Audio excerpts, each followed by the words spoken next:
notion de diaspora se combine parfaitement avec la notion d'empire.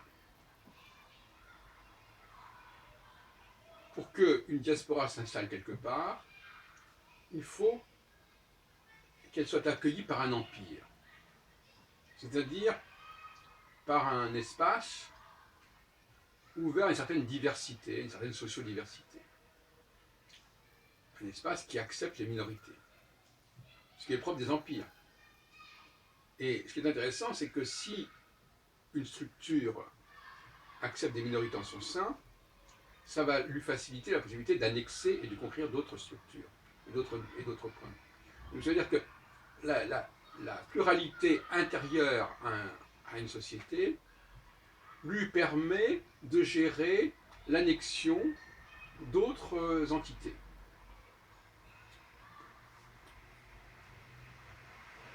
Par exemple, on peut imaginer qu'un État qui a une politique régionaliste peut facilement annexer d'autres pays, d'autres régions, qui ne faisaient pas partie initialement de son espace. Les Juifs constituent une diaspora comme les Indiens ou les Chinois.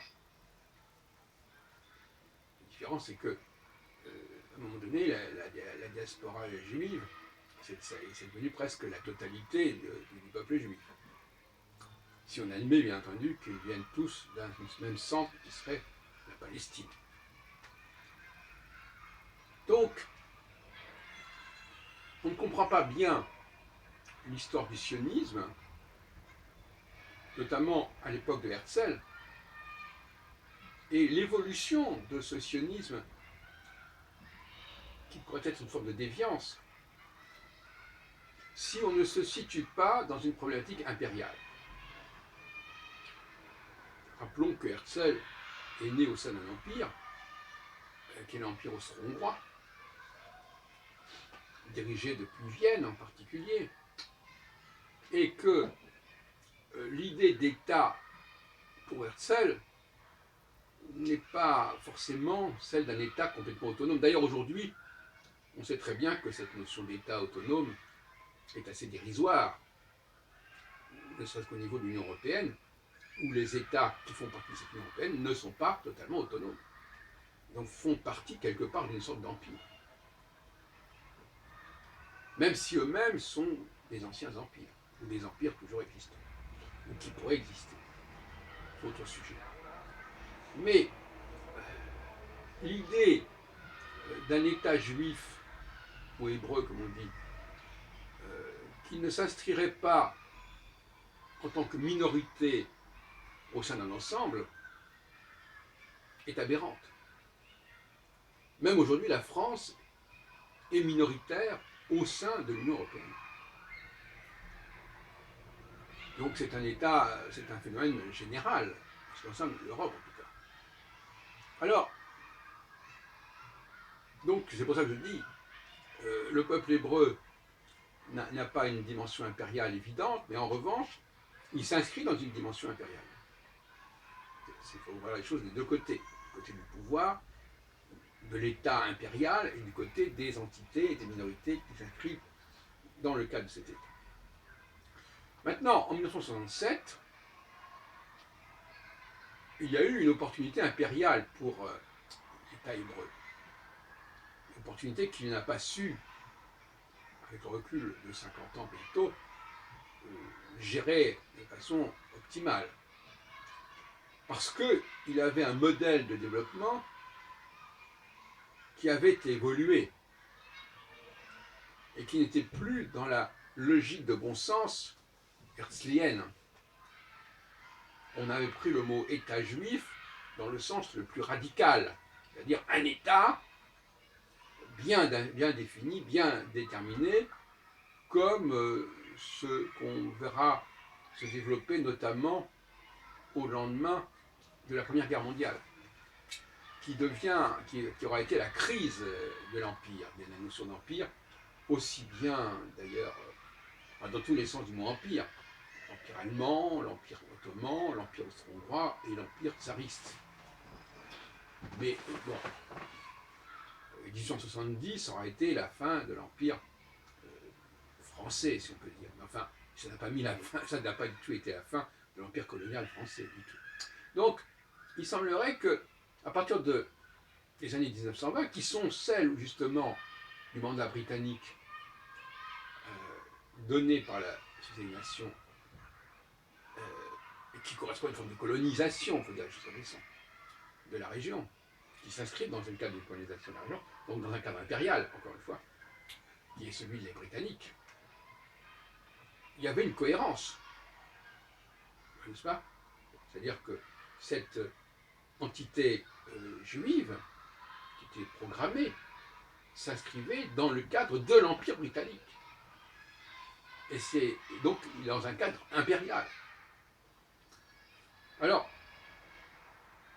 après 1920, les choses ont changé, comme on l'a dit. La mentalité a changé, la notion d'État a changé. Et donc, finalement, les sionistes ont évolué dans le sens de la création d'un État indépendant. On retrouve cela aussi, d'ailleurs, dans le bouquin de Dominique Bourrel, Martin Buber, que je n'ai pas d'ailleurs terminé là. Un État indépendant devant gérer ses propres problèmes. Et 1967, comme on l'a dit, remettait encore en question, pour la troisième fois, cette problématique. Donc, première problématique, s'inscrire dans un empire, jusqu'en 1917, avec la déclaration Balfour.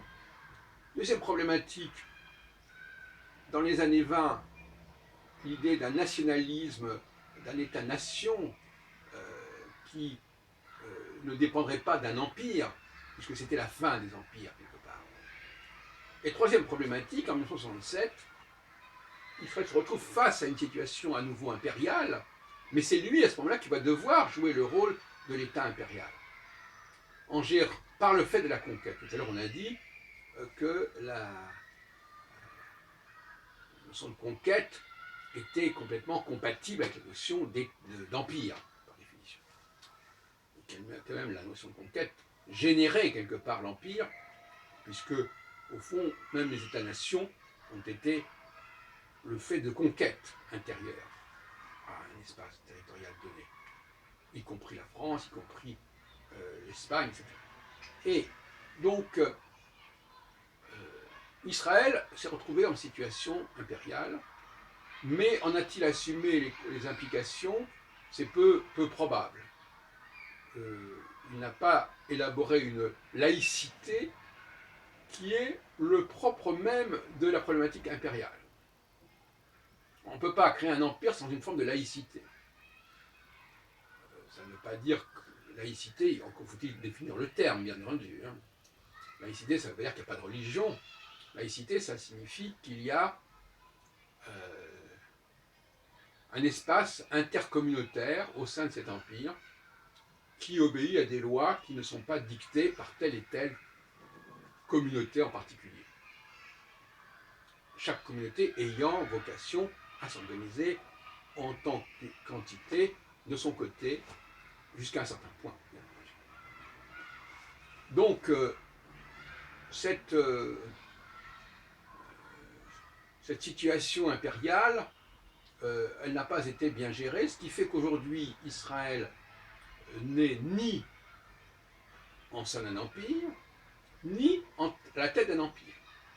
C'est une situation un peu étrange, et qui affaiblit beaucoup sa position. Cela dit, on pourrait discuter en disant, mais si, finalement, Israël fait partie de ceci ou cela. Néanmoins, elle n'est pas complètement inscrite au sein d'un empire, parce que, et elle ne peut pas non plus être en tête d'un empire, parce que justement, son idéologie néo-herzlienne, post-herzlienne, l'a conduit à rester fidèle à ce qu'on pourrait appeler le principe wilsonien de l'autodétermination des peuples, dont d'ailleurs Israël est lui-même victime, puisque ça engage les Arabes dans le territoire palestinien de la Palestine mandataire à revendiquer leur propre autonomie. Et ce principe wilsonien qui a contribué au concept qui a présidé à la déclaration du 29 novembre de 1947 sur la création de deux États, un arabe et un juif, au sein de ce qui restait du mandat palestinien britannique, c'est-à-dire ce qui restait entre le Jourdain, le fleuve Jourdain et la mer Méditerranée. Voilà. Donc, il faudrait quand même repenser tout cela. Et je crois que la problématique impériale est incontournable, que ce soit pour être à la tête d'un empire ou que ce soit pour en faire partie.